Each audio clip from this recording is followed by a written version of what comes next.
লালমনিরহাট থেকে সরাসরি আমাদের সাথে যুক্ত হচ্ছেন মাহফুজ বকুল।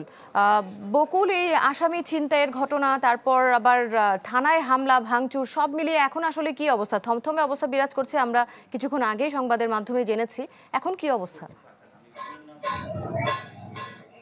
বৃষ্টি, আসলে লালমনিরহাটের পাটগ্রাম, হাতীবান্ধা এবং হাতীবান্ধা হাইওয়ে থানা, 3 থানার যে ঘটনা, আসলে পাটগ্রাম থানায় হামলা করা হয়েছে তখন যখন অতিরিক্ত পাশের থানা থেকে পুলিশ ফোর্স পাঠিয়ে দেওয়ার চেষ্টা করা হয়েছিল, সেই হাতীবান্ধা থানাও কিন্তু ঘেরাও করেছিল বিএনপি, স্বেচ্ছাসেবক দল, যুবদলের নেতাকর্মীরা। এটাই কিন্তু মামলার যে অভিযোগ সূত্র, আসামির নাম তালিকা, সেটাতে কিন্তু স্পষ্ট হয়ে উঠছে।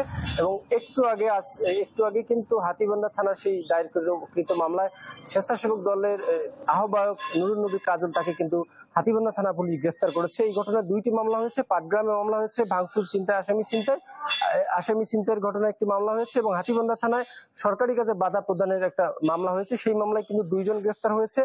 পাটগ্রাম থানার মামলায় গতকাল রাতে 3 জনকে গ্রেফতার করা হয়েছে, এবং গতকালকে কিন্তু 4 জনকে গ্রেফতার করা হয়েছিল। সর্বমোট প্রায় 9 জনকে গ্রেফতার করা হয়েছে, যাদের মধ্যে বেশিরভাগই কিন্তু বিএনপির নেতাকর্মী। এর ফাঁকে আপনি যেটি বলছিলেন যে 2 জন বিএনপির কর্মী নেতাকে কিন্তু ইতিমধ্যে বহিষ্কার করা হয়েছে।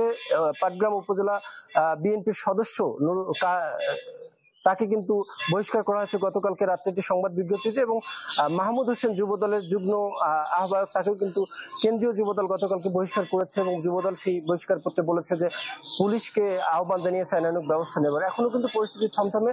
আমরা যতটা তথ্য পেয়েছি, হাতীবান্ধা এবং পাটগ্রামে কিন্তু বিপুল সংখ্যক পুলিশ মোতায়েন করা হয়েছে।